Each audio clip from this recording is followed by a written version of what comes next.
예뻐지고 싶은 나만의 시크릿 타임, 류현정의 비매너. 안녕하세요, 메이크업 아티스트 류현정입니다. 자, 오늘의 주제는요, 늘 제가 제 얼굴에서 약간 힌트를 주잖아요. 뭔가 느끼시는 거 없어요? 얼굴은 번질개는데 막 여기는 붉고 여기는 다크 뭔가 딱 연상되는 거 있죠, 여러분? 맞아요. 오늘의 아이템은 바로 피부 표현의 완벽함의 끝판왕, 컨실러 제대로 알고 사용하는 법에 대해서 얘기를 해볼까 합니다.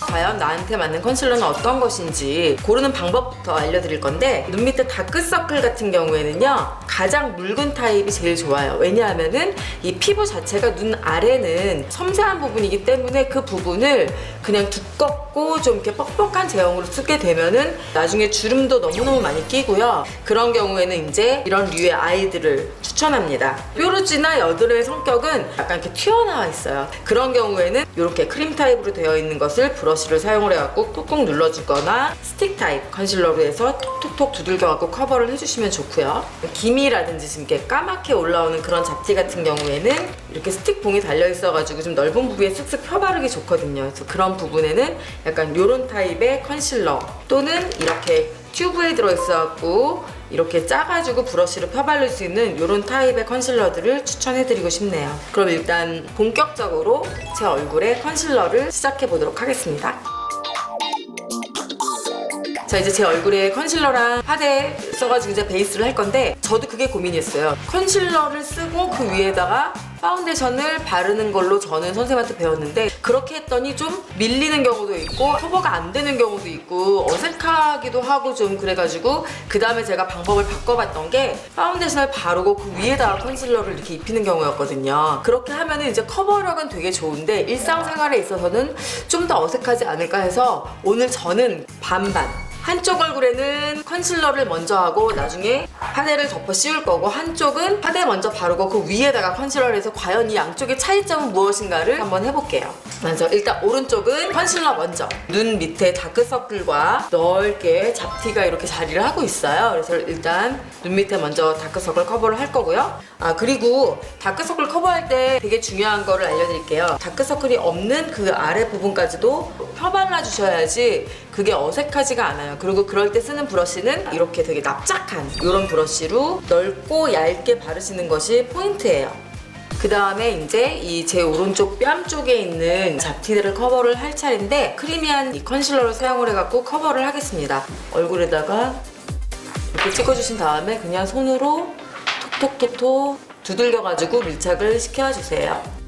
그리고 이제 또 한 군데가 남았는데, 코 옆에 이렇게 모공과 함께 피지 분비가 원활해서 여드름이 좀 났던 곳이기 때문에 대부분 다 빨갛고 좀 붉긋붉긋해요. 그래서 이 얇은 제형을 사용을 해가지고 커버를 해주는 게 훨씬 효과가 좋아요. 브러쉬를 사용을 해가지고 이제 이 아우트라인은 손을 이용해서 톡톡톡톡 두들겨주세요. 다크서클도 벌써 이만큼 했죠? 그 다음에 뺨 부분도 이만큼을 이렇게 컨실러를 했기 때문에 이 위에다가 파운데이션 너무 두껍게 얹지 않고 저는 그냥 이런 CC크림 가볍게 한번 위에 발라볼게요. 요거는 위에 바른 게 있으니까 이렇게 스펀지로 두들겨갖고 밀착을 시켜주겠습니다. 컨실러든 베이스는 한 겹 돼 있는 상태에서 위에다 바르실 때는요, 붓질이나 손질이나 이렇게 쓱쓱 펴바르게 되면은 그 밑에 발랐던 것들이 결이 생길 수가 있어요. 그러니까 그럴 때는 스펀지로 톡톡톡톡 두들겨갖고 펴주세요. 눈 밑에 묽은 타입의 리퀴드 컨실러, 그 다음에 여기는 약간 조금 더 점도가 있는 리퀴드 컨실러, 위에는 이 반쪽 CC크림을 얹었습니다. 차이가 확연하게 느껴지죠? 10년 후, 10년 전. 셀프 디스. 이제 반대는 순서를 바꿔서 먼저 이 CC크림을 한 겹 바르고 그 위에다가 컨실러를 발라보도록 할게요.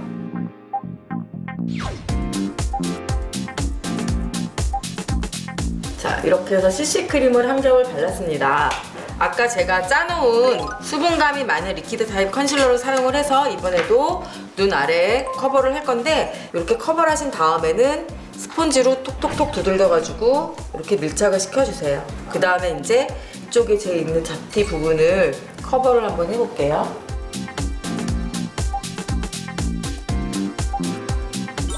자, 그럼 한번 비교를 해볼까요? 그런데 내가 너무 메이크업을 잘해서 비슷할 수도 있으니까 너무 차이가 안 난다고 나를 뭐라 하지는 말아주세요. 디테일하게 보지 않으면 사실 거의 차이가 없어요. 거의 비슷한데 저의 눈에 보기에는 제가 한 이 오른쪽이 좀 더 자연스럽고요. 그 다음에 이제 커버적인 면에서 보면은 이쪽이 좀 더 커버력이 좋은 것 같아요. 이렇게 양쪽을 비교해서 제가 실험을 해봤고요. 많은 여러분들의 고민인 뾰루지나 여드름 자국을 어떻게 커버를 하는지에 대해서 이번에는 시험 모델을 모셔놓고서 제가 한번 설명을 해볼게요.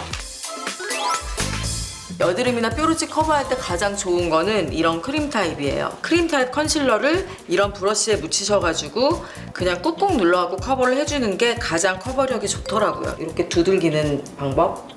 여기도 같이 이 크림 컨실러로 커버를 해주겠습니다. 이마에 있는 거는 이제 휴대하기도 간편하고 컨실러를 한다 그럴 때 한 번씩은 사봤음직한 스틱 타입의 컨실러로 한번 커버를 해보겠습니다. 톤이 다르죠. 위에 거는 좀 노란기가 있는데 좀 더 밝고요. 밑에 거는 살짝 붉은기가 있는데 색깔이 약간 어두워요. 그래서 약간 밝은 베이지 색깔 스틱을 한번 써볼게요. 여드름 자국이라든지 뾰루지 난 데다가 이렇게 톡톡톡 먼저 두들겨갖고 발라주시고요. 나머지 부분은 피부의 경계선이 안 생겨지도록 쓱쓱쓱쓱 쓸어주세요. 붉은기도 살짝 없애볼게요. 이 스틱 타입 컨실러 같은 경우에는 크림을 브러쉬로 되게 정교하게 펴바르는 걸 따라가지 못하지만 수정이 용이하다는 거랑 그 다음에 휴대하기가 간편하기 때문에 파우치에 그냥 이렇게 썩 넣어갖고 다니면 좋으니까 편한 걸 원하시면 이 스틱을 이용을 하시는 것도 되게 편하게 하실 수 있을 것 같아요. 네, 오늘은 무결정 만능템인 컨실러의 활용법과 여러 테크닉에 대해서 알아봤죠? 마음에 들었다면 유현정의 뷰매너 구독과 좋아요 꼭꼭꼭꼭 눌러주고 묻고 싶은 점이나 이런 거 있으시면 언제든지 댓글로 달아주시면 저는 언제나 환영입니다. 오늘도 이렇게 꿀팁 가득하게 겁나 많이 했는데요. 우리 모두 다 같이 예뻐지는 그날까지 비밀 메이크업 언니가 너네한테만 알려준다. 안녕, 다음 주에 만나.